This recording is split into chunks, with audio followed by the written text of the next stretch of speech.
Welcome to Better Together with your hosts, Emily Italia and Jennifer Morrow. When we all work together, we are stronger and can accomplish more for the kingdom of God. And now, here are the hosts of Better Together, Emily Italia and Jennifer Morrow. Welcome back, everybody. Nice to be back again with Jen Morrow, and I'm Emily Italia. Hi, good morning. It's morning now. I know when we're recording this, but it won't be morning. It'll be morning when it airs the first time. The first time. But everybody else, when you're driving home at rush hour, good afternoon. That's right. How are you? Oh, boy. Good. I think we might see some sun later today. So Yeah, I think that'll be good. So. I will admit, I woke up this morning late, which never, well, it always happens. I'm lying. And then I thought, that's okay. I'll just put my hair in a ponytail and hit the road. And then I thought, oh my goodness, this is on YouTube too. That's right. Get now your act together, Morrow. Get your act together. And then I still made it here half an hour early. So do not tell my conscious brain that this drive is shorter than I think it is, or I will be late. That's right. And it's interesting how traffic affects things different days. And I think this might be the teachers' Oh, right. thing in New Jersey. No wonder I got here so early. Okay. There you go. Tell my conscious brain right now not to leave late. Give then. yourself another 10 minutes. Yes. So how are you?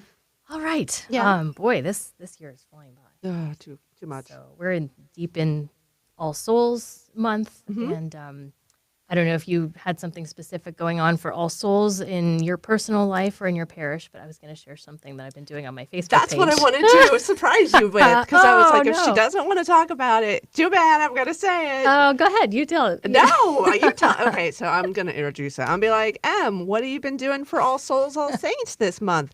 And then she's going to say it because it is blowing my mind, and a few of them have made me cry. So why don't you tell everybody what you've been working on? Well, this is not like a yay me moment. It's more of a, it just kind of occurred to me. You know how during the month of Thanksgiving, people like to post things saying how grateful they are for one thing or another. It's just a nice practice to, it's kind of a month of gratitude leading up to Thanksgiving. And when I was at the vigil for the All Saints Day Mass, I was just contemplating being grateful. And I was like, wonder if I could bring something in that relates to all the people who have passed on in my life that I value.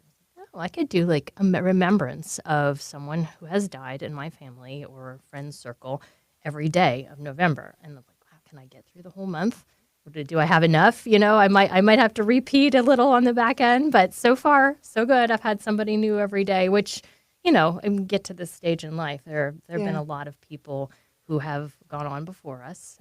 But it's just been such a wonderful opportunity to relive some of those memories with them, even if they were very minimal. Some of these people I haven't been part of my life for 20 years. Right. So it's been kind of, and it's fun to see family members then chime in with their own stories and expound on that. So it's really sweet. Like the first day you had it on your social media, they were like, they're pictures from like when you were young. So it's like pictures of your grandparents as example, right? And it's like these black and white photo, or not, maybe they weren't black and white. There were some. Mm-hmm. Yeah. And then that 1970s orange going on in the background that we can all relate with. And then like you wrote, like memories of them.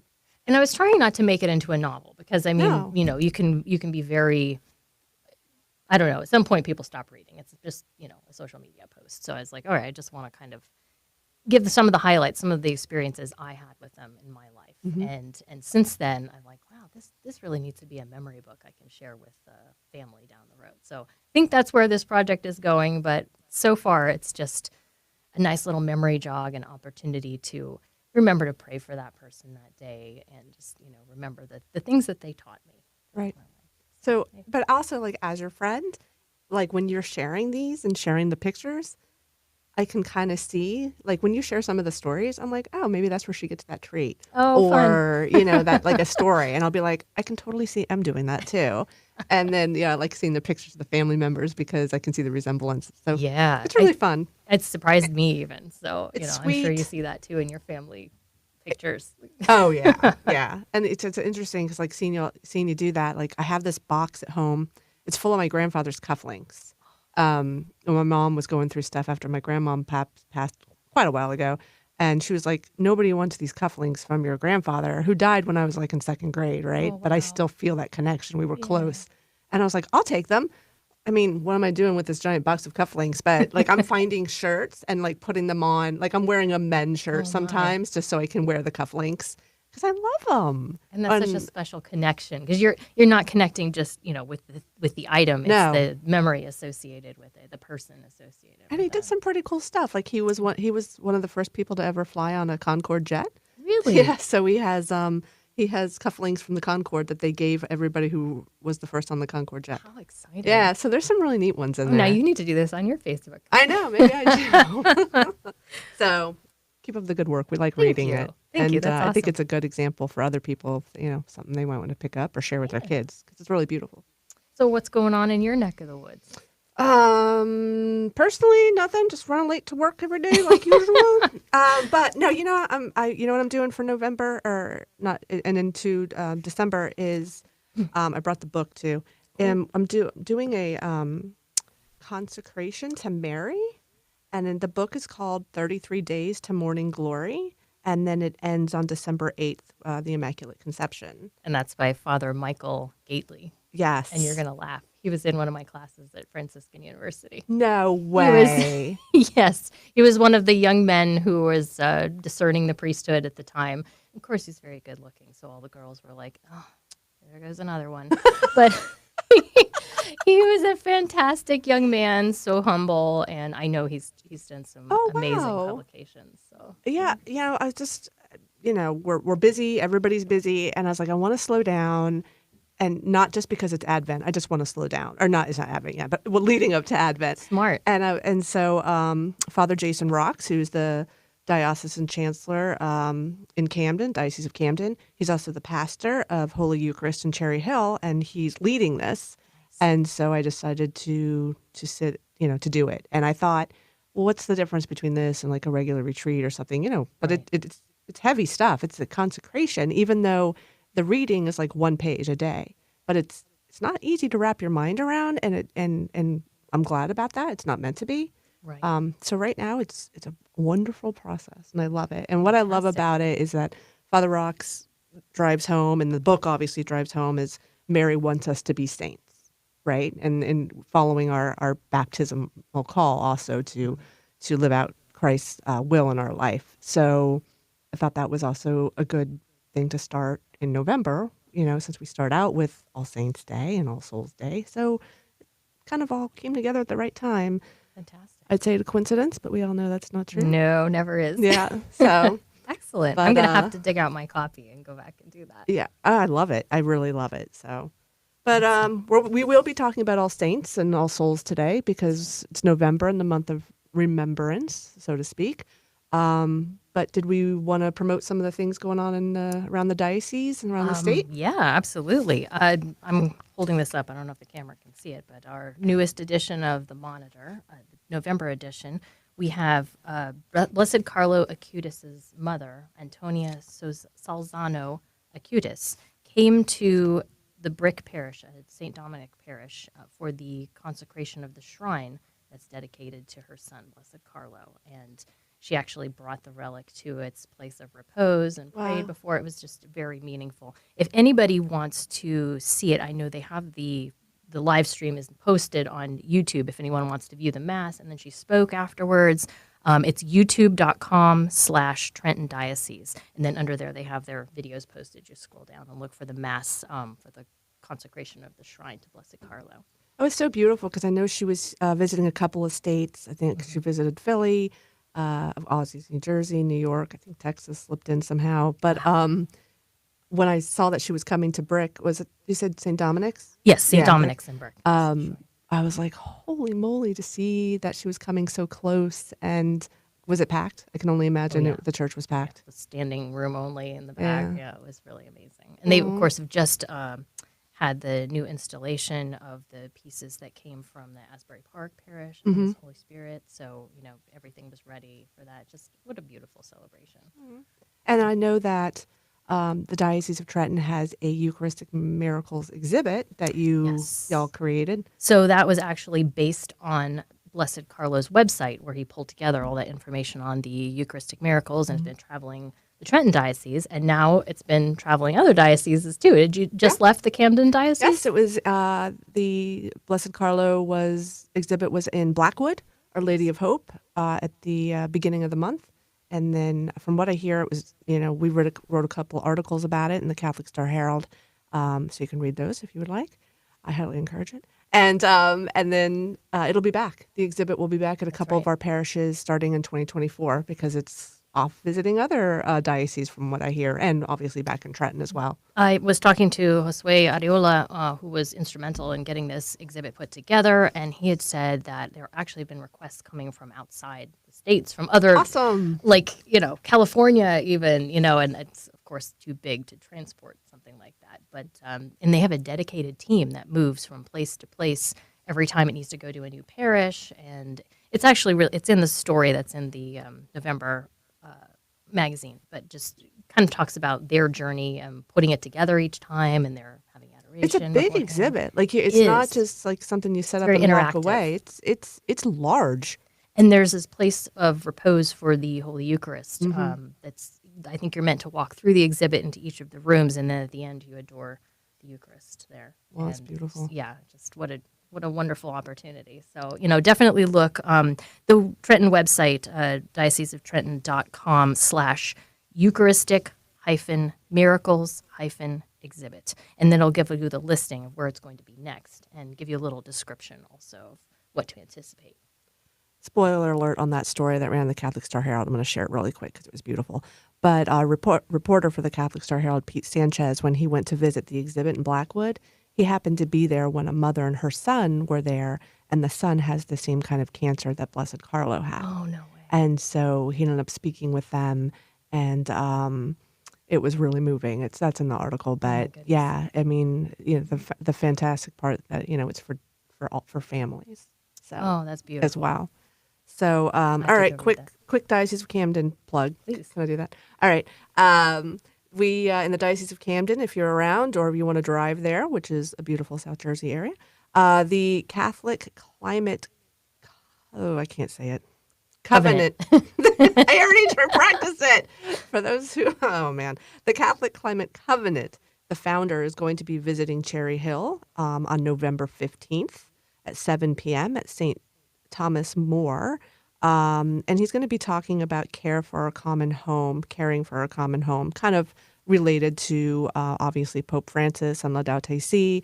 But this organization's actually been around for quite a while, since the early 2000s, with the help of the USCCB. Nice. And actually a couple of our parishes in the Diocese of Camden have launched their own Catholic Climate Covenant local chapters. So if you're interested in learning more about climate and or establishing maybe a environmentally friendly ministry at your parish, please come out and listen. It should be a great get together. There'll be a lot of talks about the environment and then how you can help.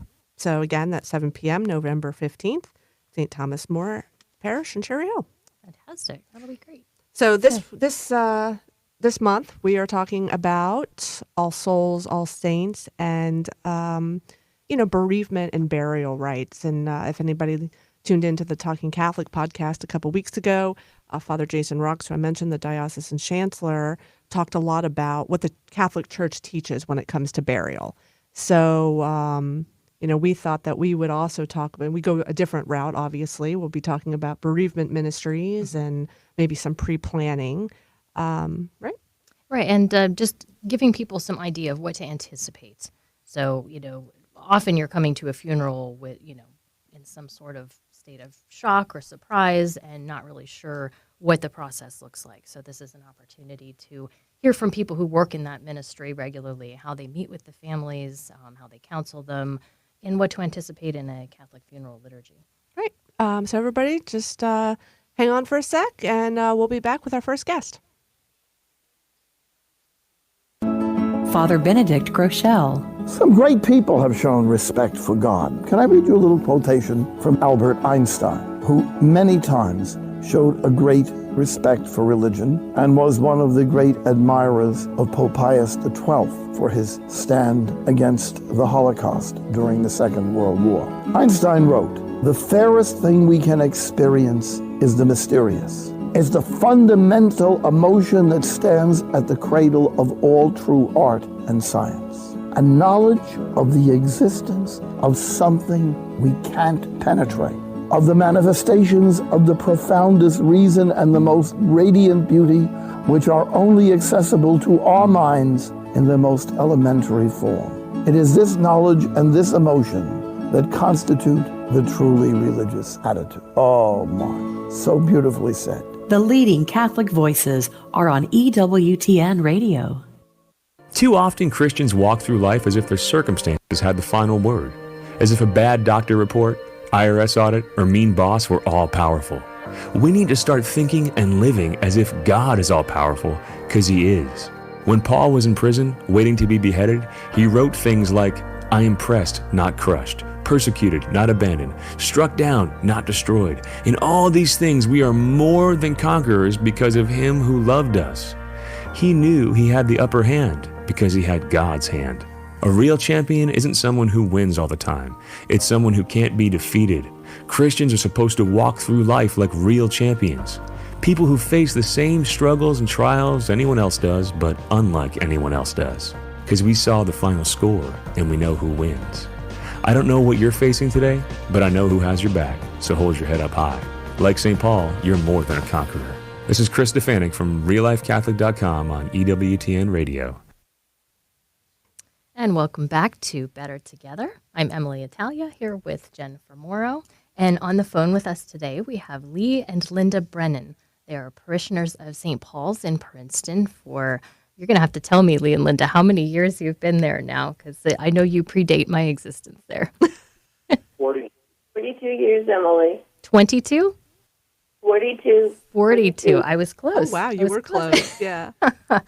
So Lee and Linda have had many wonderful roles in our parish, but the one that I know them most from is the St. Paul's Bereavement Ministry. And we were hoping that you would talk with us today about what is a bereavement ministry and what ultimately do you do when you're working with families who are coming in to plan a Catholic funeral? Well, Emily, we, first of all, find so much fulfillment in this ministry. I know I speak for Lee when I say that. It is a beautiful, beautiful ministry. We, of course, know people and friends who have suffered the loss of their loved one, and especially very, very difficult when it's a child. But we usually get a contact from Monica at our parish, and at that point, then we reach out to the grieved family. We introduce ourselves as members of the bereavement team and ministry at St. Paul. Specifically, send our sympathy, our condolences, and offer our assistance in any way if they would like our help. We most times people are at that point very overwhelmed. They are raw. They are very emotional. Some don't even know how we can help them. So most times we offer, first of all, just to meet them in person. And I think that helps a lot to have that personal contact. Absolutely. I think having that personal touch must be a source of comfort for them in a very difficult time. It really is. And, when people are willing to come and meet with us in person, we pray with them. We listen to them. We, ask them to talk about their loved one. We, and then offer our help in making the plans for the readings, or if they would like any participation from family members. It takes time, and it's a beautiful, beautiful time together. And people really appreciate that. They really appreciate the effort, and they appreciate the help. Linda will come in usually with her iPad and take them to the website at St. Paul's, which gives them the roadmap for selecting readings, and then we talk and walk through the liturgy step by step and how they can incorporate family members, try and give a little guidance on the remembrance, to 3 to 5 minutes and kind of the topics to stay with. And I think it really helps. You kind of see it develop over it's usually going to be a 3 to 5 day period from the death till the funeral, and then there's always a follow-up after the funeral. That's right. And I think the fact that the website is so well developed and so well defined that it really gives people an awful lot of help in making their selections. I think people just don't know where to start. And I think that's where Lee and I come in and other members of the team come in. It's people are grateful. They have ideas, and some come in with their own suggestions, which is great. And I think the fact that people know that their family members can be involved, that helps too, because it just becomes so much more personal that way. Lee and Linda, this is Jen. So nice to meet you. Thank you for being on the show. Do you find that people are surprised when you call? Like, are they surprised that there's a bereavement ministry? Yes, they most definitely are. In fact, the last funeral that we just did was this past Monday, and it was a sign of very, very surprised, and also, well, why do I need help? Mm-hmm. I think that's sometimes the question we get, why do I need help? And because I think they might be under the impression that it's done by the clergy. And so when we tell them what our role is and how we can help them if they want the help, that is very appreciative. And then this one ended up with the wife being very grateful, Mm-hmm. and actually it turned out there was a real connection. We ended up knowing her from past work in the school. But anyway, and that happens a lot too in our parish. It happens an awful lot. I think with the fact that Lee and I have been in this parish since 1981, we've just moved through different ministries. And as a former teacher, I was a teacher for 20 years at St. Paul, so I know so many of the families, and we've just St. Paul's is our second home. That's all I can say. I'm sure that comes through when you're visiting with people. Just having that additional connection to a parish. It's a genuine caring about the person and what they're going through and what the family is going through. So it's not quite the same as dealing with a funeral director, which I'm sure they are incredibly well versed in dealing with that, but someone who's particular to the practice of the Catholic faith and what takes place at a Catholic funeral, I think it's very helpful to have someone there with just lots of our experience. funeral liturgy is so beautiful. rich and so beautiful. I think when people get into it, they realize that, and I don't know that they fully appreciate, how good and how comforting it is. How comforting it can be. Yeah, and how much thought is into that liturgy.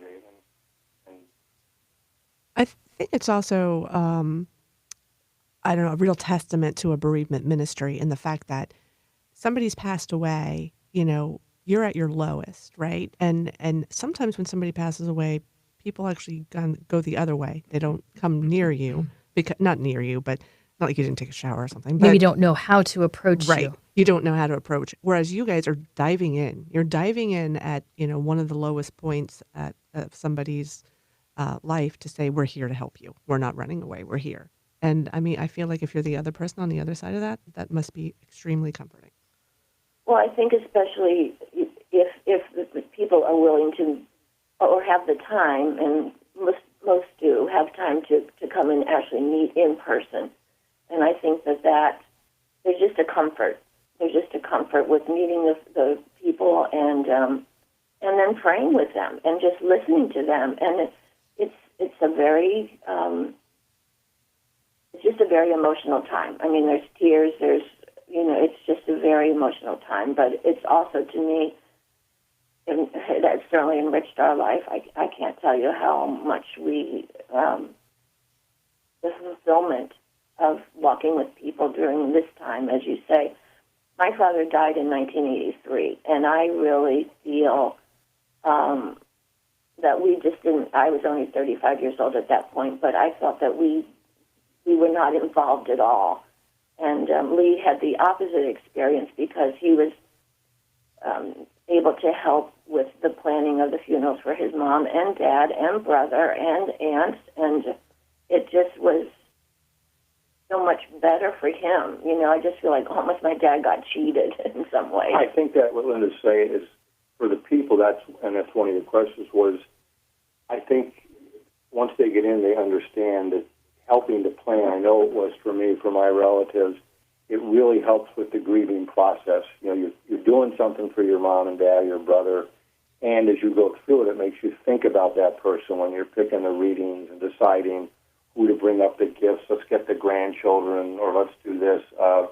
It's a whole process that I think is very helpful in that week. And then I know there's several people who then, after the funeral, stayed in contact with Linda, meeting them for lunch and for the next year or so, as they, until they were able to move on. But they kept in contact, and they'd call and they'd meet, and because they got comfort. I try to remember and send cards, periodically during the course of the year, and I think families really appreciate that, that they've not been forgotten, and that you still remember their loved one, and they appreciate that little gesture too. And that's, I think, very unique to your ministry and to the Catholic experience of a funeral, to say we're accompanying you, but we're not accompanying you today and then we're done. It's a continued accompaniment. So they're allowed to grieve as long as they need to. I certainly had over 100 people, and we typically have over 100 people that come to our remembrance mass, for people who have died in the past year, where we light candles for each of them, and people come up and get the candle of their loved one. It's an absolutely beautiful mass, and you can really see the emotion in people. And there's typically, because it's a parish, people who've lost somebody know somebody else who lost somebody, and you'll see them getting together after the mass to talk and hug, and it's quite an emotional night. It was beautiful. I was so glad to be able to attend that this year, and I get to see it from the choir loft, so I get to see all the candles down front, and I love how they read the names of all those who have passed away in the last year, and there's a little musical interlude in between the names, so it gives you that other opportunity to commemorate that loved one and to process the loss. I think the visual, as you said, Emily, from the choir loft, it must be really something else, because between the pictures on the altar of all the people who have passed away over the course of the year, in addition to others, and then the candles with the names, and it is just a very, very beautiful night. It really is. What advice would you have for others who are helping someone grieve? Because you've had so much experience in assisting people, walking with people on this journey. Listen. I think it's just, if you can just listen to people and let them talk. I think it's such a tough time for them, and I think, just being available is important. I had a friend who, she was the major caretaker of her dad, and even before her father passed away, I would see her and we'd talk and just listen to her, and I was just in such awe of her commitment to him, and how she was just a very young girl to begin with, too, herself, with a family of her own, but it was just a beautiful thing to watch. And then when he did pass away, I think she just felt that she needed to make sure that this was absolutely a very beautiful send-off for her dad. She had spent so much time taking care of him, and she wanted it to be almost perfect for him. We're always there for the bereavement people are the acolytes, and we also are available. We'll tell them if there's, at the last minute, if they have a young person doing a reading, that we've heard all the readings so many times, that we'll just step in, and that gives them a little bit of comfort too, that relaxes them. Because sometimes, they have great intentions that they want to, but at the moment it's just too hard, and they just don't feel that they can get through it. So, we're always there for backup. So the bereavement team doesn't just kind of walk with them like before and after, but they'll actually go to the service or to the mass? Oh yeah, we're absolutely there. Lee is always a acolyte. I always sit with the family and just kind of give them some direction because they're not everybody is tuned into the liturgy. Not everybody, they're not always churchgoers, so they're looking for direction. We're there usually an hour before we set up the set church, up the altar, put out the candles, and set everything up for the priest, and then we're there as they arrive to greet them and help them. There was occasionally you'll get one where it's cremains and there's no funeral director involved, and in that case we'll explain where they sit, how to come in, how do you want to do this, do you want to kind of process in, or just we're there ahead of the Mass to do all that too, to help them through the liturgy and how to figure out what they have to do. How many people are on your bereavement ministry? Is there like a team? Well, I think there's actually five of us. Five of us. Five of us. Lee and I, as a husband and wife team, another woman who is incredibly devoted to it also, and then Stephanie Zepka is the woman, and then Tony Montrone is the head of our bereavement ministry. Yeah, and then Jane Coupin will help occasionally as a lector. Yeah. So we're always open to having more help. We could use more help. We could certainly use more help. As Emily, you saw from the choir loft, 82 people, died this year. So Tony, we've done 313 funerals since in the last 4 years. So that's wow. A lot of funerals. And during the winter, we will sometimes do 2 or 3. We've had times where we did 3 funerals in a week. Wow, that's a lot. That's a little hard. Yeah, we come home and go to bed. I do. I'm exhausted. I'm drained emotionally along with the family.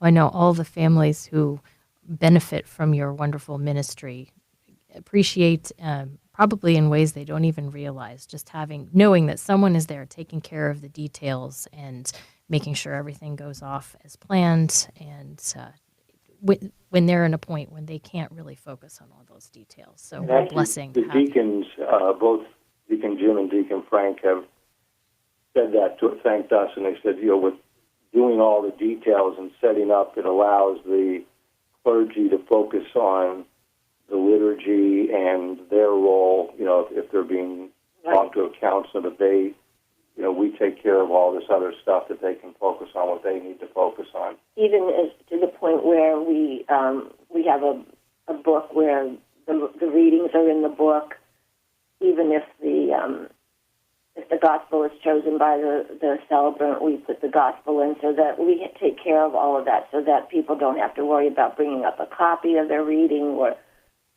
things like that. We just try to cover as many of the details as possible. Well, thank you both so much for being willing to talk about your ministry and for coming on the program today. And keep up the great work. And anyone who's a member of St. Paul's who's listening, note that they could definitely use your help. Thank you both. Thank you. All right, stay tuned, everyone. We'll be back after a quick break.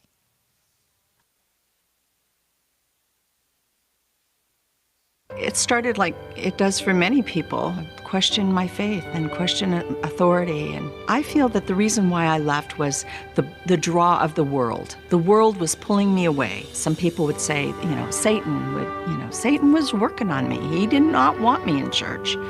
He wanted me to be desperate. He wanted me to have the thoughts of suicide. I started to realize that a lot of the things that I had experienced in my life were a result of my rebellion against God and against authority.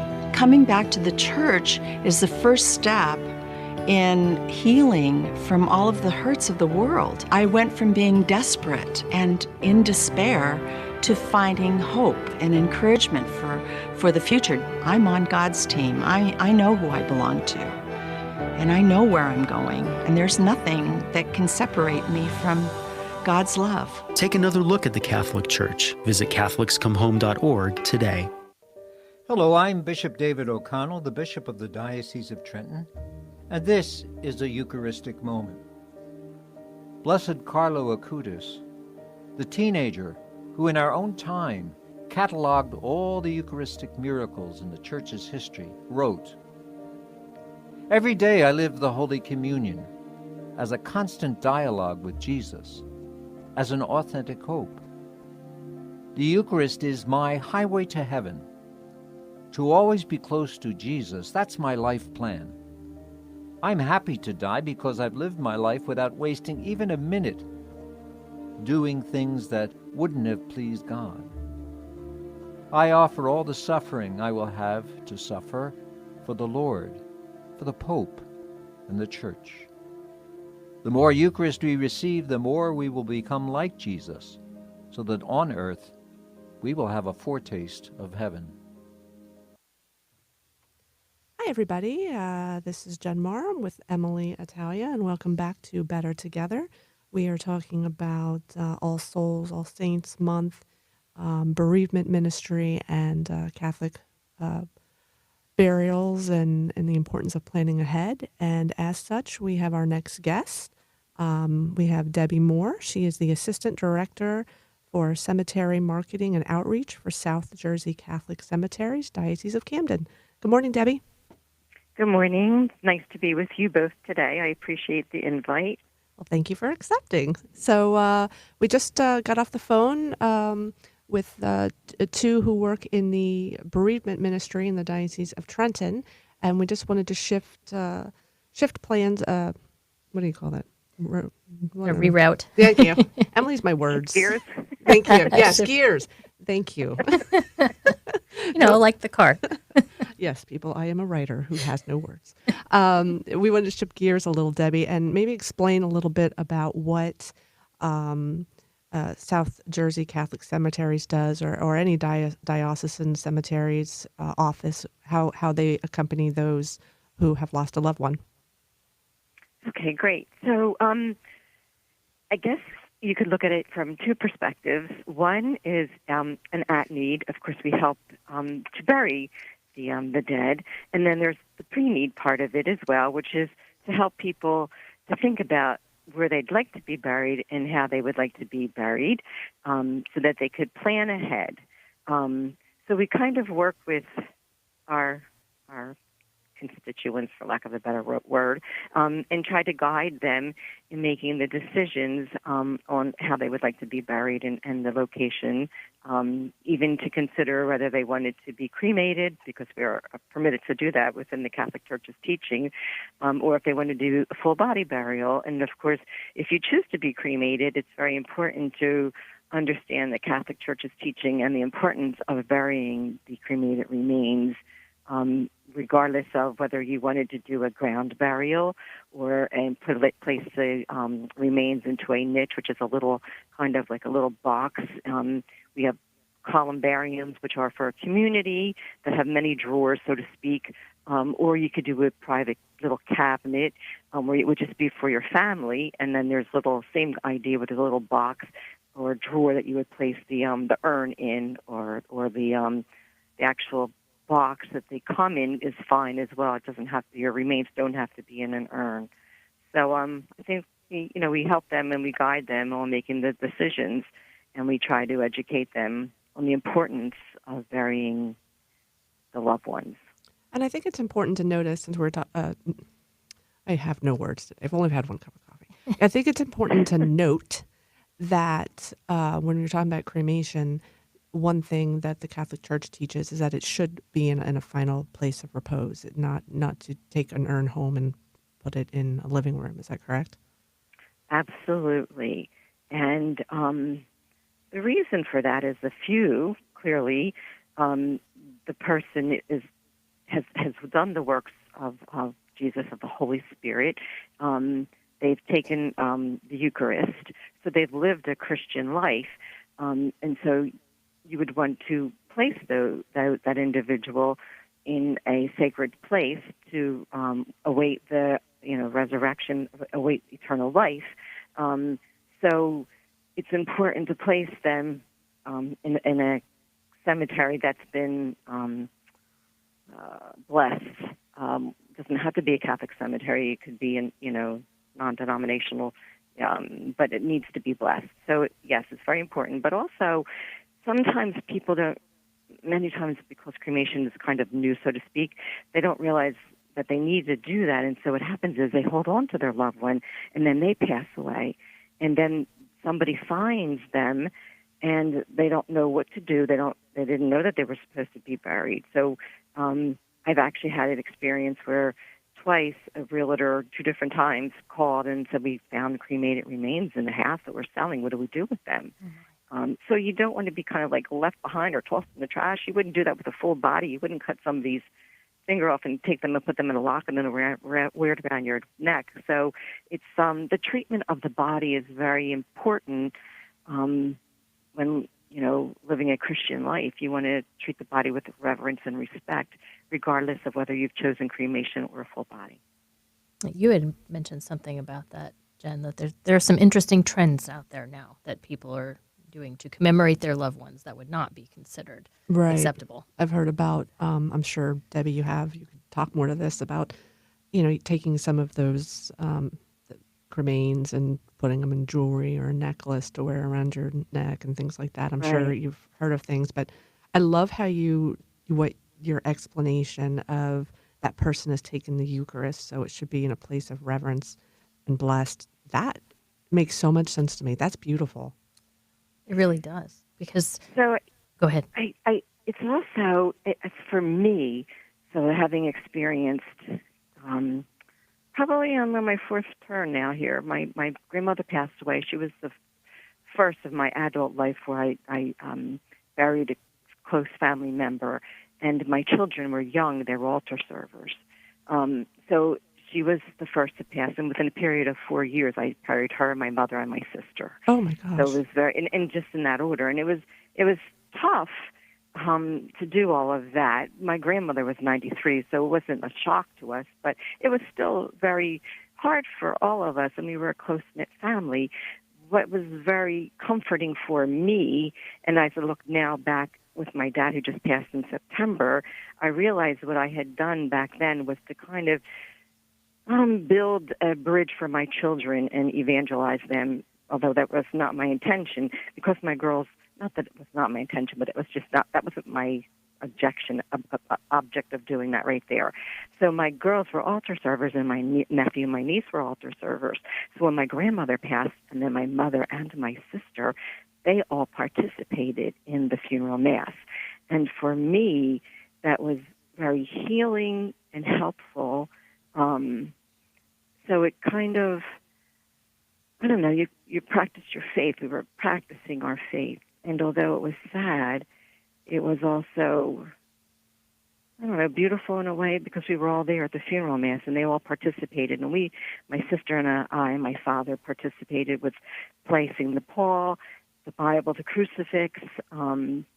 So for me, it helped us. Sometimes when people choose cremation, they don't realize the significance, the importance of doing the whole funeral service from the vigil to the funeral mass, and of course, finally with the committal at the cemetery. And actually, you made a good point there. I think it's often overlooked now that the option for cremation is available, that actually having the traditional funeral with the body present in the casket is actually the preferred mode of Catholic funeral, that the Church encourages people to go ahead and continue using. Maybe because that process and that closure is so important. Maybe that's part of the reason. But it prefers, I just grabbed this from the USCCB website, that the Church prefers and urges that the body of the deceased be present for the funeral rites, since the presence of the human body better expresses the values which the Church affirms in those rites. Yes, absolutely. That is correct. Now, you were talking about planning ahead of time. So, I mean, what a gift to be able to give your family to indicate your wishes before there is a need to start planning the actual funeral. What are some of the things that you can plan ahead of time? And I'm thinking of, not only the funeral itself, but also maybe having masses said for the deceased, having them said for yourself in perpetuity. Actually, funny you should say that. My grandmother, the one who passed in her 90s, she actually had asked me.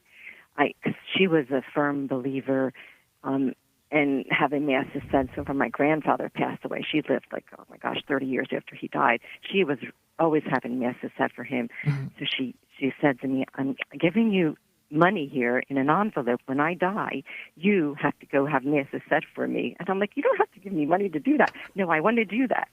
So, that's actually, and so in a way, she was, I guess, ahead of her time because she thought of that. I want to make sure that there's masses being said. So, pre-planning, of course, you can select if you want to be cremated or do a full body. We would help with that, determining how you feel, what you would want to do, and then we have many options for both. Whether you want to do, a crypt for full body or go on the ground, so we would guide you on choices that are available for both. And we could even cover and talk about the whole funeral service of, do you want a vigil, or do you, some people do the vigil the morning of. I prefer the night before still.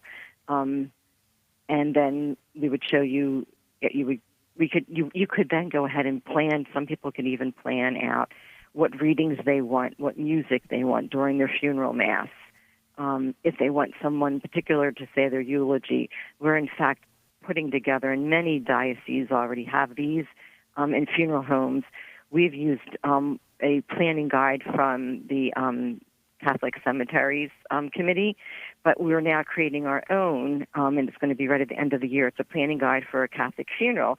Inside of it lists everything from planning to how you want your funeral to be, and then it also gives detailed information on things like your finances, where they can find your bank account information, your life insurance policy, so all your finance information, and it makes it easier so that when someone passes, all they have to do is pick up this document, and most of the information that they need to know to execute everything after you've passed would be in that. So that's interesting. It sounds almost like an advanced directive, but for the deceased. Right. So I was planning for my funeral. It would list everything in there, and I would even, if I had someone in particular that I wanted them to follow what I have, I could list them. I want this person to be in charge of my funeral, and it doesn't have to be the person who's the executor or the executress. It could be somebody different.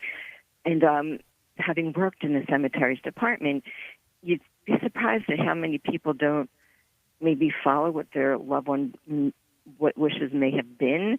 So you would want to choose somebody that would follow what you have written and what your desires would be, because not always do we have that. And I was surprised at that, how sometimes people just, I think cremation is part of the reason on that too. That surprises me too. It makes me sad that would happen.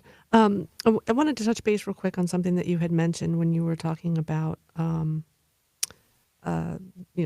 the blessings and when you pass away. What if you're, like, let's say, tomorrow, when this airs, November 11th will be Veterans Day. What if you are a veteran and you want to be buried in a veteran cemetery with, your loved one? Are you allowed to be buried outside of a Catholic cemetery if you're Catholic? Oh, absolutely. So you would have the priest who would do your funeral mass would come to the communal service, and they would bless the ground there. But we also offer, at our Gate of Heaven Cemetery in Berlin, we have a section specifically for veterans, and they get a discount and so forth, and their spouse can be obviously buried with them too. So it's nice because it's a section within a Catholic cemetery that's strictly for veterans, and we have a monument that's there with the flag, the American flag. So that's beautiful. And it's nice to know that option's there. Yeah. What if you're not Catholic? Can you be buried in a Catholic cemetery? yes, you may be buried in a Catholic cemetery. In the state of New Jersey, we have to sell to, the purchaser has to be Catholic, but so say my husband wasn't Catholic, I would purchase the burial right, and he would be allowed to be buried with me. That's good. Not a lot of people know that. I didn't know that before I started working here in the cemeteries department. And my husband wasn't Catholic; he was Protestant, but he actually went through RCIA later in our marriage, so now he is Catholic. Well, do we have any questions more for Debbie, or? Is there anything in particular you wish the people would know about planning ahead that would be helpful going into this, so that they kind of be clear-headed about what it is that they want? So I, having experienced 4 different burials, only one was not with the purchase of a burial plot.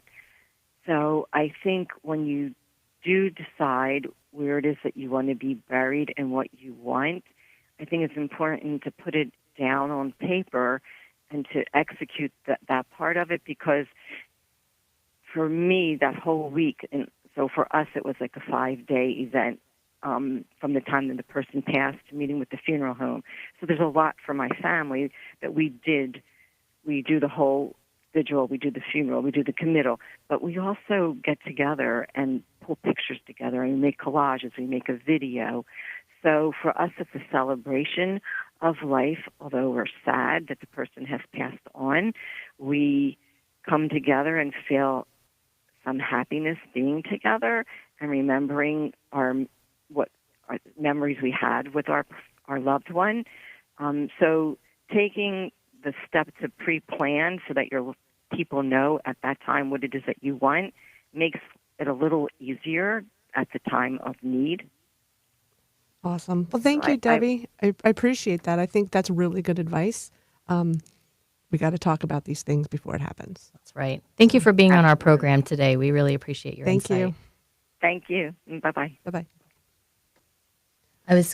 She said something about planning eulogies, and I just wanted to put a little capstone on that. I found an article, this is, I think, from Catholic News Agency. We had a Monsignor Francis Mannion wrote an article talking about planning a funeral, and he mentioned that although the funeral planning meeting is no place to argue liturgical principles or lay down the law and outright refuse reasonable requests, a lot of people want to do a eulogy at the funeral, whether it's after the communion and before the end of Mass. That's really not allowed in the Catholic rite, but we have allowed it, I think, just trying to be sensitive to the needs of the bereaved. But just so that people know, it's actually not part of the Catholic rite of funerals. The eulogy is supposed to take place in a more social setting, possibly the vigil the night before, or maybe at the repast after the burial. Mm-hmm. Did you want to say anything about that, Jen? Had you heard that as well? I've heard that, and I'm glad you brought it up. I've heard priests talk about that, is that, the Mass is the Mass, and then you remember the person, like you said, the night at the vigil or at the gravesite. It's our music already. I How'd know. that happen? I have so much more to talk about. Emily, it was great to be back together and chit chat. And listeners, thanks for tuning in to Better Together, and join us next month, where we'll be talking about Christmas and Advent and fun stuff. Sounds great. Have a blessed month.